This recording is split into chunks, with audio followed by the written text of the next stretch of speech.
The collapse of South Africa is inevitable. The Republic of South Africa stands as one of the poorest, most corrupt, violent, and dysfunctional industrialized states on the planet. Over half of the population lives below the poverty line in conditions that would be utterly dismal in any other industrialized country. A great deal of the population also simply isn't working, 35% being unemployed, the highest percentage in the entire developed world. To give you an idea of how significant a number that is, there are more people unemployed in South Africa than there are citizens in all of Sweden. Companies and skilled workers are fleeing this sinking ship of a state in response to terribly high rates of crime, political instability, and plainly unfavorable business conditions. Rather than properly address this brain drain effect, make the streets safer for business and workers, and promote policy which would make companies want to invest in the country, South Africa has doubled down on attempting to eliminate what it recognizes as inequality between various demographics at any cost, and fill jobs even if the new employees don't meet the standards required by the job. The result of these policies have diversified the wealthiest 10% of the country, but dramatically widened the gap between the rich and the poor, as well as crippled various industries and services by forcing them to drop their employment standards, reduce wages to compensate for these new hires, and cut corners either out of necessity or simply to exploit a flawed system that struggles to keep tabs on these businesses. Fraud, embezzlement, and tax evasion have risen as a result, with only some 10% of municipalities submitting clean audit reports to the government. Further, the government is deeply in debt, and that debt only continues to rise as the government increasingly spends more than it can produce. The weight of the country rests on the shoulders of a small percentage of the population actually doing their jobs well, but poor conditions and poorer governance could easily drive these individuals to seek greener pastures elsewhere, forcing the remainder of the country to carry a weight under which it would surely collapse. While it has yet to collapse, it appears as though South Africa's economy is failing, and many predict that nothing short of a miracle will prevent it from falling into ruin before 2030. Corruption runs so rampant in this country that has remained an essential one-party state since the rise of the ANC, which in decades prior had amounted to little more than a militant insurgency group that partook in terror activities, only being removed from the US terror watch list in 2008. In recent years, the party has found itself in the pockets of wealthy elites, both local and foreign.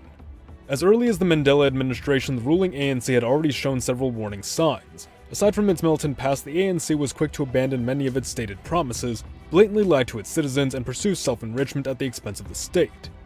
Fast forward to present day, and the party has been caught in the midst of several scandals, suppressed investigations into party corruption, ignored or enabled criminal activity, threatened to revoke constitutional protections, and has amassed as a party a debt of over 200 million rand, which has left it unable to consistently pay its staff since May of 2021.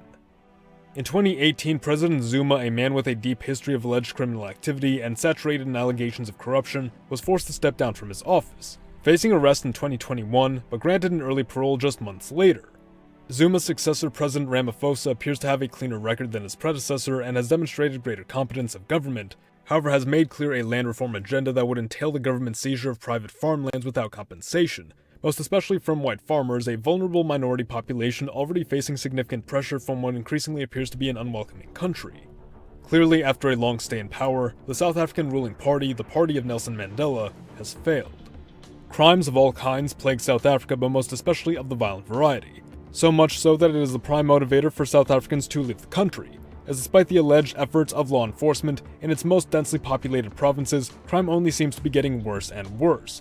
Politicians have shown great apathy in regard to this, doing little to bring about effective reform, with one politician, a minister of safety and security mind you, infamously stating that if the public was so unsatisfied with the levels of crime in the country, that they should simply move somewhere else.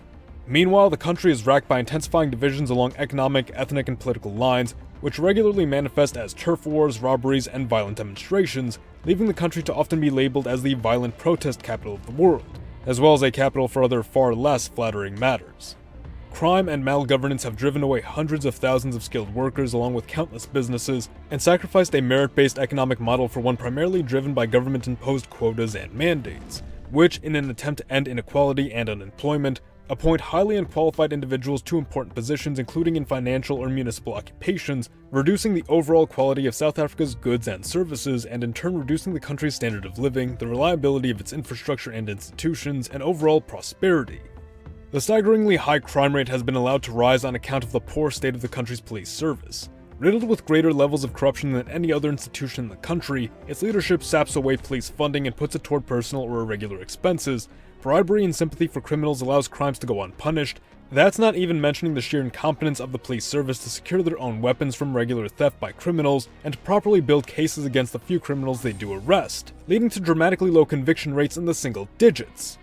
Of course, as a result, mass crime runs rampant, causing destruction of property, theft, undermining and hijacking of infrastructure systems from roads to the electrical grid, the crippling of essential businesses and services including banks and money machines which are often robbed with the use of explosives, and that's not even mentioning the absolutely terrible level of violence that rocks the citizenry of South Africa on a daily basis, and has given rise to several gated communities out of sheer necessity. Yet still, the government has threatened to open up these communities in the name of so-called fairness. The government-run police service is so incapable of handling these matters that private security groups have rapidly supplanted them in several communities. These private security forces, unlike their police counterparts, are actually well-trained, aggressively vetted, and are an effective deterrent to criminal activity. This contrast is so clear that since the year 2000, when the last truly effective police commissioner, George Fivas, retired, the number of police officers has been dramatically outpaced by the number of private security officers, some 200,000 against nearly 500,000, and the number of police officers is in fact dropping. The country is falling into lawlessness. Beyond a shadow of a doubt, South Africa's legal system and law enforcement has failed. Each of these issues reinforce one another, placing South Africa into a seemingly endless downward spiral. Without a functioning government to plot a proper course forward for the country, without well-enforced laws respected by the citizenry, and without even a bare-bones economy that elevates quality of life for just a plurality of its citizens, South Africa cannot continue to stand. It does not help that cohesive factors like a stable environment, reliable infrastructure, homogeneous population, and deep traditions are largely non-existent. Parts of the country are experiencing severe drought, food shortages are already beginning to emerge, and the country is facing the largest HIV epidemic in the world. As we've already mentioned, infrastructure is regularly vandalized and plundered by criminals. Copper wire, pavements, statues, light posts, telephone poles, it seems absurd, but it's being done. And with the government so deeply in debt, while its officials are either preoccupied or disinterested, no one is repairing or replacing this infrastructure, almost certain to be plundered once again if it was. South Africa is also famously known as the Rainbow Nation, as it contains an assortment of native African cultures, European cultures of Dutch and British extraction, along with a large mixed-race culture and Indian culture as well. Historic tensions between the white and black population carry on into the modern day, while African and Indian hostilities have begun to rise in the recent decades as well. The South African population is also notably hostile to outsiders of any kind, including refugees from neighboring African nations, earning the country another unflattering title as one of the most xenophobic nations on the planet. With nothing keeping these distinct populations cooperative, South Africa could very well go the route of Yugoslavia, breaking up along ethnic, cultural, and linguistic lines after a severe period of conflict. South Africa in its modern state is a relatively new entity as well. It doesn't have deeply held traditions that it can turn to as a means of uniting or inspiring its people to power through a hard time for the sake of preserving the country. The only rallying cry the ANC appears to have is to deflect responsibility for the country's troubles by blaming them on the long-dead specter of apartheid. There is very little loyalty to South Africa as an entity, and if its people are unwilling to carry it through a hard time at their own expense, then its collapse is truly inevitable.